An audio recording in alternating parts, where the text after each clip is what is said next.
छुआ माने तुमे ग्लोब देखि समस्ते ग्लोब देखिछ ग्लोब पृथ्वी सदृश थाए पृथ्वी नुह ताहा पृथ्वी सदृश तेणु संपूर्ण पृथ्वी गोलाकार नुहे आम जानिछु पृथ्वी गोलाकार नुहे ताहा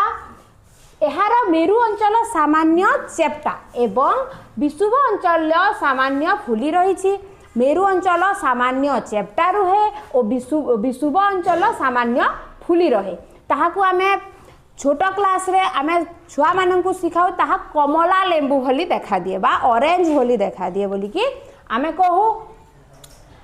एहाकु एक समतल कागज रे सठिक भावे आंकिबा कष्टकर गोटे वृत्त भली पदार्थ को समतल कागज रे आंकिबा हमकु कष्टकर होई थाए तेणु पृथ्वीर सठिक रूप दर्शाइबा पाई ग्लोब रो व्यवहार करा जाई थाए गोटे पेंडु सदृश वस्तुर व्यवहार करा जाई थाए पृथ्वी को दर्शाइबा पाई ताकू आमे ग्लोब बोली की कहो बुझी पारिलो एबे जोड़ी स्थानांक बा कोऑर्डिनेट्स जोड़ी स्थानांक काहे की दरकार पड़िछि कोनोसी स्थानर सठिक अवस्थिति जानिबा पाई गोटिए जाल बा ग्रिड याकू आमे जाल कहू छंदा छंदी हेकी रहिछि ना ताहाकू आमे जाल बा ग्रिड बोली की कहो परि व्यवस्थार आवश्यकता पड़े पृथ्वी रे एही काम अक्षांश और द्राघिमा द्वारा करा जाए एही काम कहा द्वारा करा जाए अक्षांश और द्राघिमा द्वारा करा जाए एही सठिक अवस्थिति कोनोसी स्थानर सठिक अवस्थिति जानिबा पाई ही पृथ्वी रे अक्षांश और द्राघिमा भली काल्पनिक रेखार निर्माण करा जाइथिला आमे कोनोसी स्थानर अवस्थिति जानि पारिबु बोली अक्षांश और द्राघिमार निर्माण करा जाइथिला ताहा एक काल्पनिक रेखा ठीक अछि ताहा चेस बोर्ड बोली एई भली ग्रिड सृष्टि करे से ठीक अछि ताहाको आमे ग्रिड बा कोऑर्डिनेट्स बोली मध्य कहू ठीक एबे आमे आसीबा अक्षांश अक्षांश कोन पिला माने अक्षांशर ना सुनिथिबो अक्षांश कोन ग्लोब मझिरे पूर्वरु पश्चिम को जाइथिबा मने रखिबो पूर्वरु पश्चिम को जाइथिबा काल्पनिक वृत्ताकार रेखा गुडी को आमे अक्षांश बोली कहू आउ थरे ग्लोब मझिरे पूर्वरु पश्चिम को जाइथिबा काल्पनिक वृत्ताकार रेखा गुडी को अक्षांश बोली कहू एभली रेखा गुडी को आमे कोन कहू अक्षांश बोली कहू ठीक अछि एटा अक्षांशर एक नमूना विषुव रेखा केउठारे थाए 0 डिग्री रे थाए ठीक अछि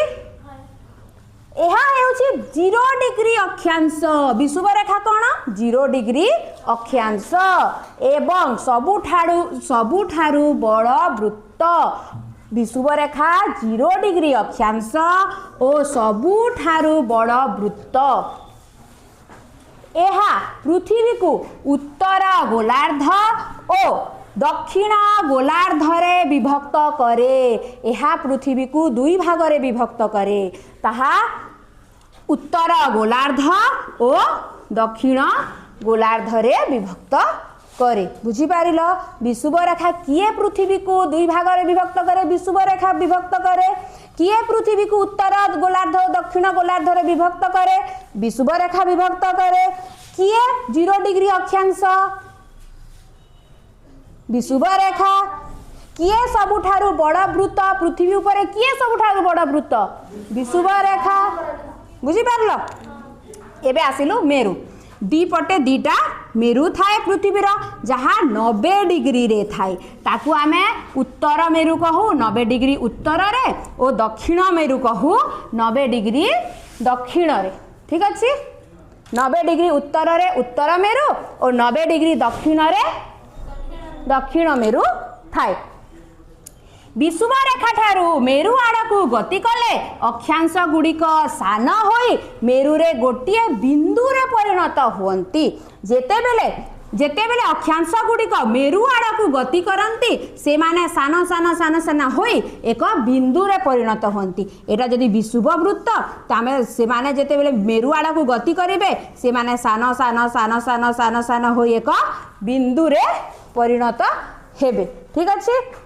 जलवायु एथिरो आमे जलवायु को मध्य जानि परिबा केमिति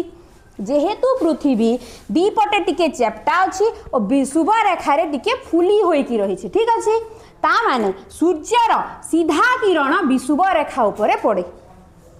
सीधार सूर्यर किरण सीधा भावे लंब होई कहा उपरे पड़े विषुव रेखा उपरे पड़े सेथिपाई एही पाखकु एही विषुव रेखा पाखकु आमर उष्णमंडल